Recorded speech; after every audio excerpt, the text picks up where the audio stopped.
8월 달에 한번 와서 설교하라고 그렇게 부탁을 받았는데 여러 가지 사정으로 오지 못하고 그래서 추석 때 올라오라고 그렇게 부탁이 와서 이렇게 왔습니다.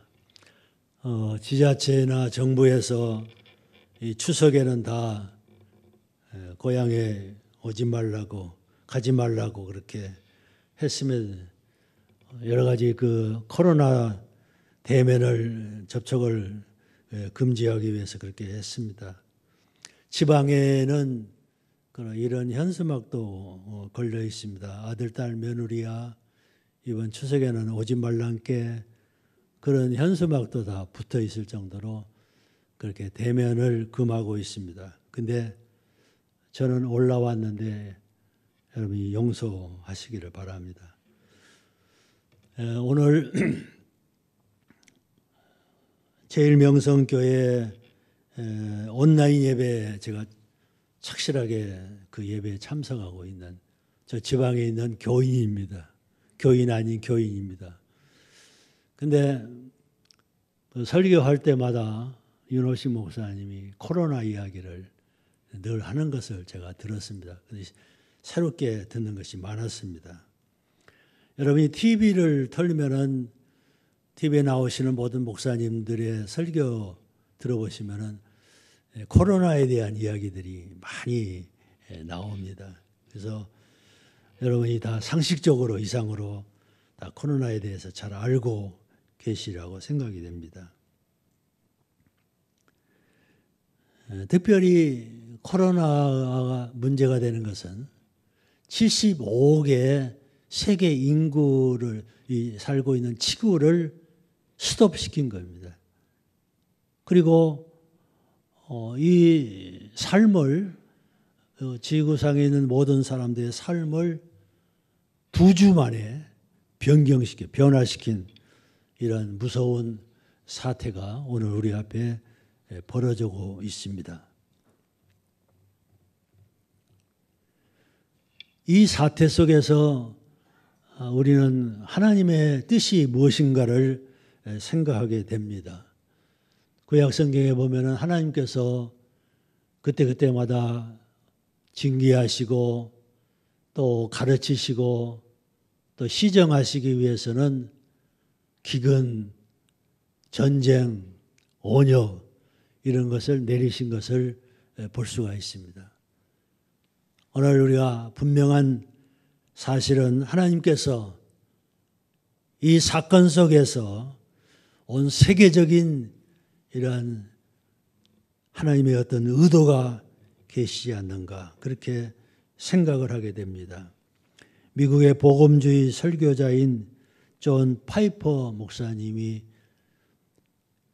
하나님이 오늘 코로나의 사태에서 10억 가지의 하나님의 뜻이 계시지만은 우리 인간이 그 99.9%도 하나님의 뜻을 이해할 수가 없다고 그 하나님의 놀라운 뜻과 목적이 이 사건 속에 있다고 그렇게 이야기하고 있습니다. 톰 라이트라고 하는 유명한 뉴욕에서 목회하고 있는 목사님은 이 세상에서 하나님이 어떤 말씀을 우리에게 이 사건을 통해서 하시고 계신다. 그렇게 말하고 있습니다. 뭐라고 말씀하시는가 하면은 세상은 너희 마음대로 사는 것이 아니다. 이 세상을 다스리는 나는 내가 하나님이다. 너희 마음대로 살려고 하지 말아라. 나를 의존하고 내게 도움을 구하라. 이것이 이 사건을 통해서 하나님이 우리에게 말씀하시는 뜻이라고 그렇게 이야기하고 있습니다. 톰 라이트라고 하는 유명한 신학자는 오늘 그리스도인들이 겪고 있는 이 코로나는 옛날 이스라엘 백성들이 바벨론에 포로되어 가서 살아가는 그 정황과 거의 마찬가지라고 이렇게 엄중한 사태에 우리가 직면하고 있다고 하는 것을 여러 모습으로 이야기하고 있는 것을 볼 수가 있습니다. 하나님께서 이러한 엄중한 사태 속에서 우리에게 깨달는 것이 우리에게 말씀하시는 것이 무엇이고, 또 우리가 이런 사건 속에서 의지하고 바라볼 이는 누구라고 하는 것을 분명하게 우리가 하나님 앞에 깨달아야 할 줄 믿습니다. 제2차 세계대전이 일어났을 때 벤 존슨이라고 하는 이런 기자가 미국에서 영국으로 건너갔습니다. 그날은 독일이 영국 런던을 공습하는 그런 날이었습니다. 조그마한 호텔에서 토요일 여기에 머무는 동안에 밤중에 공습이 시작되었습니다. 지옥과 같은 그러한 어려움을, 두려움을 겪고 있을 때 그는 그 공포 속에서 하나님 제발 살려주십시오 하고 이렇게 기도하고 그랬습니다. 그러다가 밤이 지나가는 동안에 어디선가 어떤 소리가 들려오는 것이 생각나가지고 듣고 보니까 찬송 소리가 들려. 그래서 창문을 열고 내다보니까 방금 그 앞에 교회가 밤새 폭격을 당해가지고 다 무너져 버리고 말았어요. 거기에 그 교인들이 모여서 예배하는데, 기도하는데, 찬양하는데 그 찬양 소리 듣게 됐어요. 그날이 바로 주일이었습니다. 시온성과 같은 교회, 그의 영광 한없다. 허락하신 말씀대로 주가 친히 세웠다. 반석 위에 세운 교회 흔들 자가 누구냐? 모든 원수 애워서 아무 근심 없도다. 그의 눈앞에 눈물이 흘러내렸습니다. 그는 무릎을 꿇고 그 성도들과 함께 거기에서 기도하고 예배하게 되었습니다. 하나님, 이 전쟁이 빨리 끝나게 해 주십시오. 그리고 이 전쟁이 위에 다시 아름다운 교회를 세우게 해 주십시오. 를 기도하게 되었습니다. 무너진 교회당에서, 무너진 교회 터에서 그는 무너질 수 없는 교회에 대한 신앙을 가지고 다시 교회의 회복을 위해서 하나님 앞에 기도하고 있었습니다. 오늘 우리가 코로나로 인해서 어려운 위기의 상황에 처해 있지만은 교회가 무너지고 예배가 무너지는 상황에 처해 있지만은 하나님 빨리 이 사태를 회복시켜 주시고 한국 교회를 회복시켜 주시고 우리 예배를 회복시켜 주시옵소서. 교회 생명은 예배에 있는데 예배가 살아야 교회가 살고 예배가 살아야 성도들이 사는데 하나님 이 예배를 회복시켜 주시옵소서. 이런 기도가 우리에게도 있어야 할 줄 믿습니다. 오늘 이 성경 말씀의 짧은 2절 말씀 보면은 베드로가 소아시아에 흩어져 있는 모든 크리스찬들에게 이 편지를 보내면서 로마 제국의 박해와 탄압 속에서 그 어려움을 이기고 신앙생활하는 그 성도들에게 격려와 위로와 또 충고의 말씀을 주시는데 8절에 보면은 성도들이 교회 안에서 자기들끼리 어떻게 행할 것인가를 말씀하시고 계십니다. 그리고 9절에 보면은 성도들이 교회 바깥에 세상의 밖에 속에서 어떻게 행할 것인가를 말씀하고 있습니다. 8절의 말씀을 보면은 바로 마지막으로 말하노니 너희는 다 마음을 같이하여 동정하고 형제를 사랑하며 불쌍히 여기고 겸손하라 이렇게 말씀하고 있습니다. 여러 가지 말씀이 많지만은 한마디로 요약한다고 하면은 서로 사랑하라, 서로 도와줘라, 아끼라, 겸손해서 동정을 품고 마음을 같이하고 서로 도와줘라, 사랑하라 그런 뜻입니다. 코로나로 인해서 오늘 우리가 서로 멀어지게 돼요. 거리를 두고 서로 멀어지라고 하고 있는 이 상황 속에서 우리는 거리를 멀리 할지라도 우리 마음은 서로 하나가 되고 사랑하는 이런 공동체를 형성해 나가야 할 줄을 믿습니다.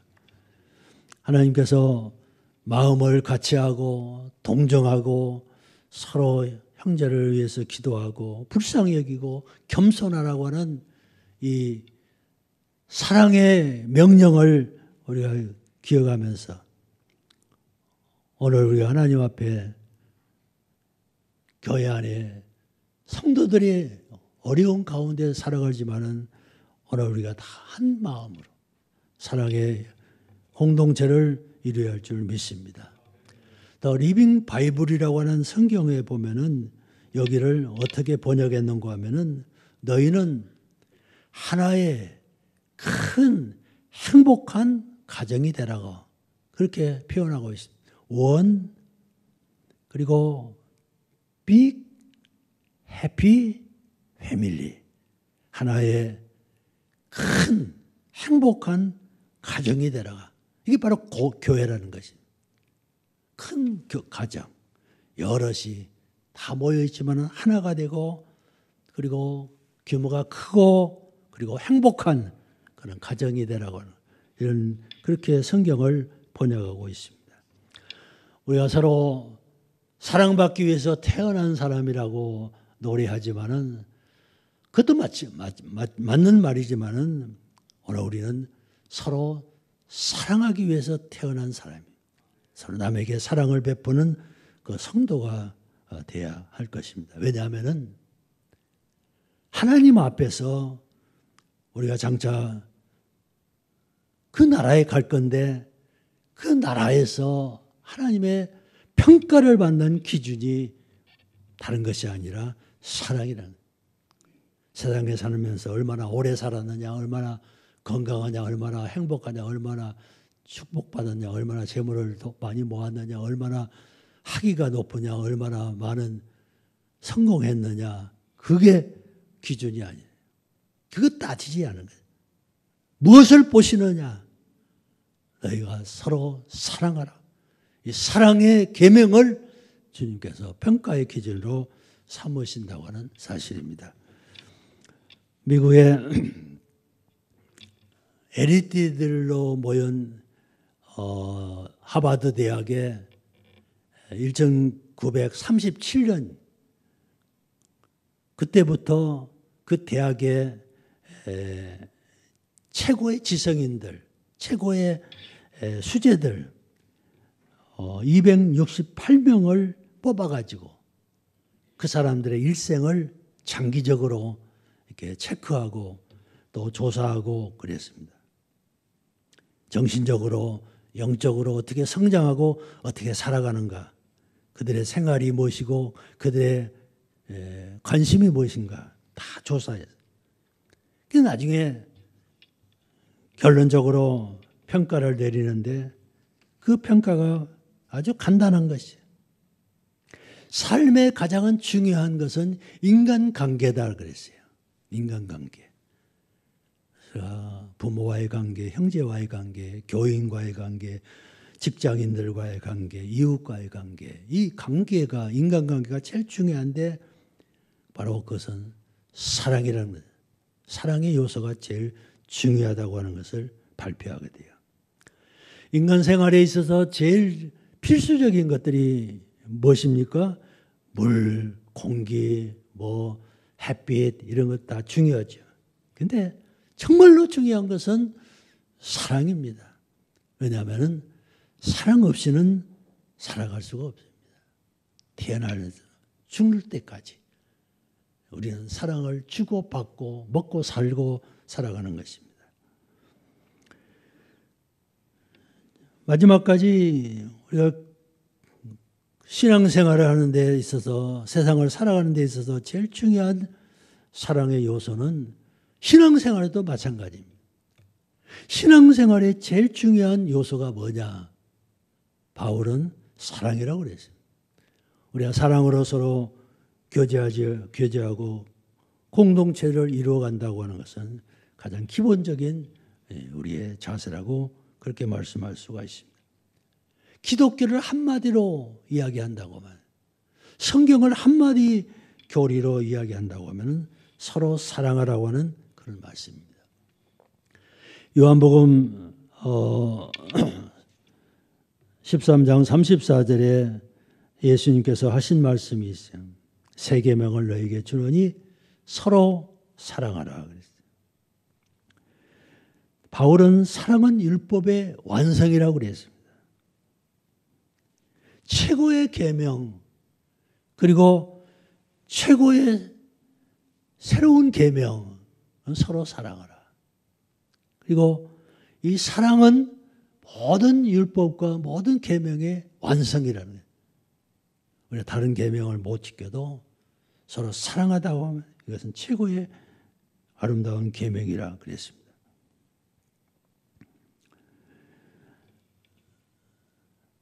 등산가로 유명한 박정현이라고 하는 사람이 등산을 하다가 히말라야산 등산을 하다가 그 유명한 그 첨가제라고 하는 봉우리에 올라갔어. 근데 겨울에 올라갔어요. 겨울 등반하는데 이 사람이 유일한 사람이에요. 최초의 한국 사람으로서 세계적으로 처음 동계 이렇게 성공한 사람이에요. 정상을 정복하고 내려오다가 크레파스에 빠졌어요.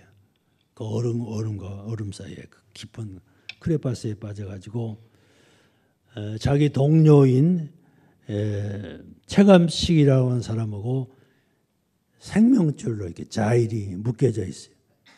같이 묶여져 있는데 이 사람이 거기에 떨어졌어요. 그래서 서로 묶여진 상태에서 9일간 그 추운 히말라야 산에서 견디고, 그리고 9일 동안에 구조대가 와가지고 구조할 때까지 20kg가 빠지는 그런 고통스러운 그런 과정을 거쳐서 살아나게 돼요.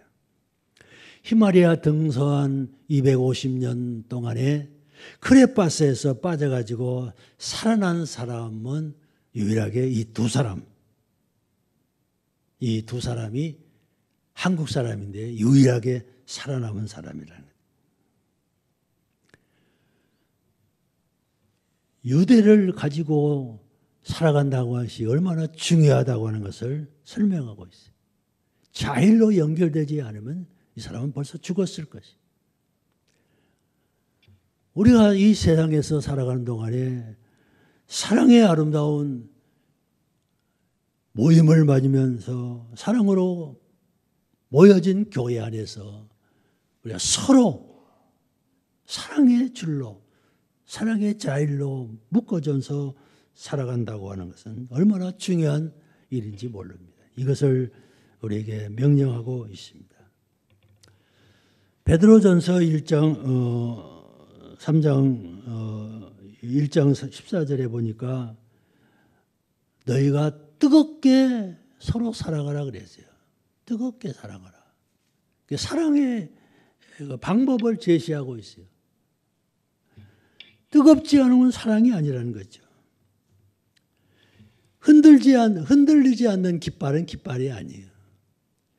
불러지지 않는 노래는 노래가 아니라는 거죠.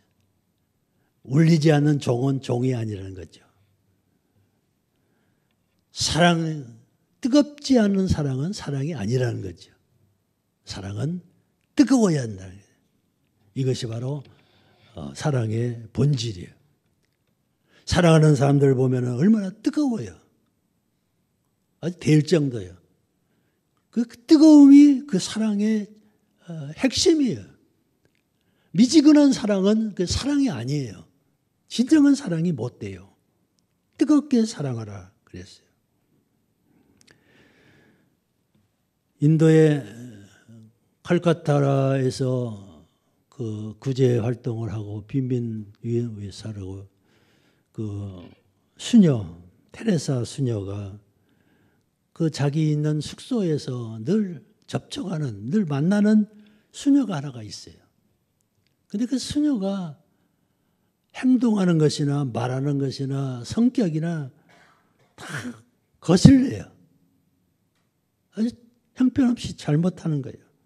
그럼에도 불구하고 테레사 수녀는 그 수녀를 만날 때마다 반가워하고 기뻐하고 웃고 그래요.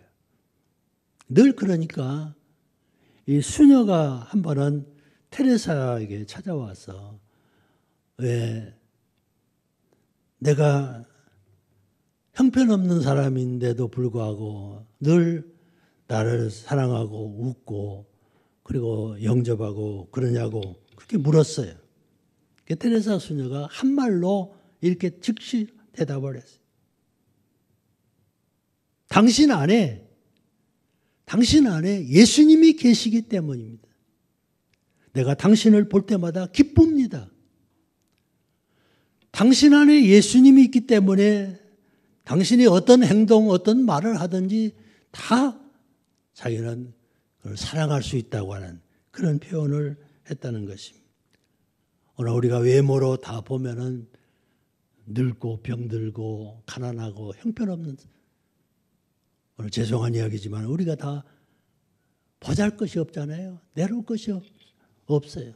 그럼에도 불구하고 우리가 서로 뜨겁게 사랑해야 할 이유는 바로 우리 안에 계신 예수님, 우리 안에 계신 예수의 성품, 또 신의 성품, 우리 안에 계신 성령의 임재, 이런 것 때문에 오늘 우리는 새로운 존재가 돼요.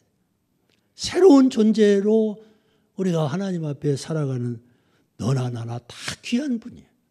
나만 귀한 것이 아니야. 나만 잘난 것이 아니라 우리 형제들이 다 예수님이 그 안에 계시고 신의 성품을 가지고 하나님의 성령이 그 안에 머물고 그 새로운 존재가 되었다고 하면은 내가 나를 귀하게 여기듯이 오늘 우리가 다 이웃사람, 형제들 그렇게 귀하게 우리가 존재로 여기고 또 그렇게 보아야 할 줄을 믿습니다.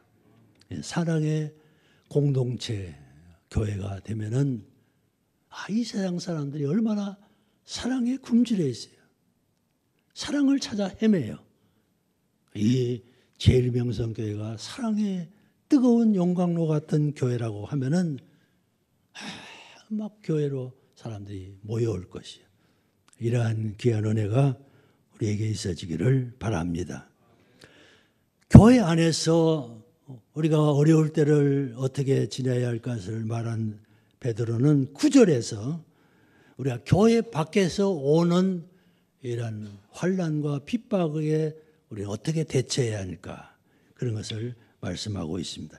여러분 9절 말씀을 한번 같이 읽어보겠습니다. 9절 말씀입니다. 시작. 악을 악으로 욕을 욕으로 갚지 말고 도리어 복을 빌라. 이를 위하여 너희가 부르심을 받았으니 이는 복을 이어받게 하려 하심이라 그랬어요. 오늘 바깥에 로마 제국의 핍박 속에 이 그리스도인들이 살아가고 있습니다. 이방 사람들의 박해 속에 그들이 성도들이 살아가고 있습니다. 우리가 원수를 갖고 악을 악으로 대하고 욕을 욕으로 대할 수밖에 없는 그런 상황에 이 성도들이 처해 있습니다. 바깥에서 오는 이러한 여러 가지 것들을 그대로 대적하지 말라는 것입니다. 악을 악으로, 욕을 욕으로 대하지 말라는 것입니다. 그들이 어떻게 우리에게 공격해 오든지 간에 원수 갚지 말아라는 것입니다. 여러분 로마서 12장 19절에 보니까 우리 원수 갚는 것이 내게 있으니, 하나님 말씀하셔요. 원수 갚는 것이 내게 있으니, 우리가 다른 사람 원수 갚으려고 하지 말고 내가 직접 나서서 원수 갚으려고 하지 말고 주님께서 내가 갚아준다. 내가 원수를 갚으려고 하는 것은 월권행위예요. 하나님이 하실 일을 내가 하는 것이야. 그럼 잘못된 거예요. 하나님이 하시는 일을 내가 나서서 한다고 하는 것은 하나님을 욕돌리는 것이에요. 그렇기 때문에 내가 갚은다고 하는 하나님께 맡겨버려. 내가 내 원수를 대하는 것이 불완전해요. 아무리 내가 완벽하게 원수를 갚는다고 해도 그대로 원수가 갚아지는 게 아니에요. 실수도 하고 불완전하게. 근데 누가 갚아주시면 완전해요? 하나님이 갚아주시면은 그 원수는 완전하게 갚아주시는 거예요. 내가 갚아. 그러니까 너희는 가만히 있어. 내가 갚아주마. 그래서 우리에게 이렇게 말씀을 해주시는 거예요. 하나님께서 우리에게 끊임없이 우리의 편이 되어서 우리 대적자들 하나님이 대적해 주시고 지켜주시고 보호해 주신 내가 나에게 잘못하는 내게 욕을 하는 사람들 내게 해롭게 그렇게 하는 사람들 그런 사람들 많이 있지만은 우리가 세상 살아가면서 원치 않는 그런 일들 많이 겪잖아요. 괜히 미워하고 미움받고 그렇게 해요. 그렇지만 내가 갚을 필요가 없어요. 도리어 뭐라고 했어요? 9절 말씀에 보면 도리어 복을 빌라 그랬어요. 희한한 말씀이에요. 지키기 정말 어려운 말씀이에요. 우리가 그들을 원수를 갚지 않아도 힘든데 한 걸음 더 나아가서 우리로 하여금 복을 빌으라 그래요. 이 사회 속에서 반대하고 대적하고 괴롭히고 그런 사람들이 얼마나 많아요. 내가 이 세상에 살아가는 동안에 내게 괜히 해코치는 사람들, 욕하는 사람들, 미워하는 사람들 가정 안에도 있고 직장 안에도 있고 교회 안에도 있고 우리 동네에도 있고 그 모든 사람들을 위해서 복을 빌으라 그래요. 여러분 하나님께서 우리에게 명령하시는 명령들은 다 쉬운 것이 아니에요. 복을 비는 일을 위해서 우리를 부르셨다고 했어요. 남을 복되게 하는 일을 위해서 우리를 불러주셨다고 했어요. 우리 구원의 목적이 어디에 있어요? 우리를 왜 불러주셨어요? 왜 구원해 주셨어요? 왜 축복해 주셨어요? 우리로 하여금 다른 사람을 원수를 위해서 복을 비는 사람이 되기 위해서 복을 빌으라 그랬어요. 복을 빌면은 어떻게 하시겠어요? 이어서 복을 더 주시겠다. 우리가 이미 많은 복을 받았지만은 갈라디아 3장 8절에 보면은 믿음으로 말미암아 우리가 아브라함의 복을 우리가 받았다 그랬어요. 우리가 아브라함이 받은 복이 얼마나 큰 거예요. 근데 그 아브라함이 받은 복을 우리는 믿음으로 그와 같은 복을 받는 사람이 되었어요. 그래서 14절에 보면은 예수 그리스도 안에서 우리가 이 복을 이방인에게 전하는 사람이 되라고 그랬어요. 그러니까 복을 주시는 이유가 뭐예요? 나 혼자 잘 먹고 잘 살라고 하는 그런 말씀이 아닐 것이에요. 하나님께서 우리를 통해서 담을 축복하고 복을 빌으라 그랬어요. 말씀으로 기도로 우리가 다른 사람들을 위해서 복을 빌어야 해요. 이것이 우리의 사명이에요. 이 일을 위해서 하나님이 우리를 부르셨다 그랬어요. 하나님께서 오늘 내가 너를 불렀다 할 때는 너는 어떤 사람이 돼요? 다른 것이 아니에요. 복을 비는 사람으로 살아가라 그 말이에요. 복 받기를 원하는 그런 사람은 복을 비는 것을 먼저 해야 해요. 우리가 이미 많은 복을 주님이 주셨지만은 복 위에 복을 더 받으려고 하면 여기 그 9절에 그러잖아요. 이어서 복을 받게 하래요. 복 위에 더 복을 받게 하기 위해서는 우리가 나름 사람들을 사랑하고 기도하고 말씀으로 축복하고 이게 말의 축복, 말에 능력 있잖아요. 또 기도해 주는 거, 기도의 능력 있잖아요. 하나님의 보좌로 움직이는 기도 해 주는 거. 이것이 바로 얼마나 능력 있는 행위예요. 그래서 주님께서 베드로를 통해서 오늘 우리에게 주시는 말씀, 안으로 밖으로 우리 어떻게 살아가야 할 것인가. 복을 받은 우리들은, 복의 근원이 된 우리들은 복을 비는 사람으로 살아가고, 그럴 때 하나님께서 복에 복을 더 부어주시는 그러한 귀한 성도의 삶이 될 줄 믿습니다. 이러한 삶이 여러분의 생애 가운데 다 이루어지시기를 축원합니다. 하나님 아버지, 주의 놀라우시는 정을 인하여 하나님 앞에 감사와 영광을 돌립니다. 어려운 위중한 시대에도 하나님 우리의 생명을 지켜주시고 건강을 지켜주심을 감사합니다.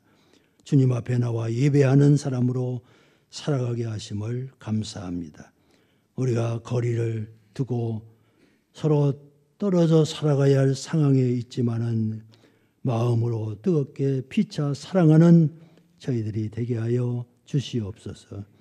여러 가지 어려운 박해 속에서도, 비난과 모욕 속에서도, 교회를 향한 여러 가지 악평 속에서도 우리가 그들을 위해서 주님의 이름으로 축복하고, 그리고 그들이 잘 되기를 위해서 기도함으로 우리가 복에 복을 더 받는 하나님의 백성들 되게 하여 주시옵소서. 이 교회를 향하신 하나님의 놀라운 뜻을 이 땅 위에 이루어가는 아름다운 교회가 되게 하옵소서. 예수님의 이름으로 기도하옵나이다. 아멘.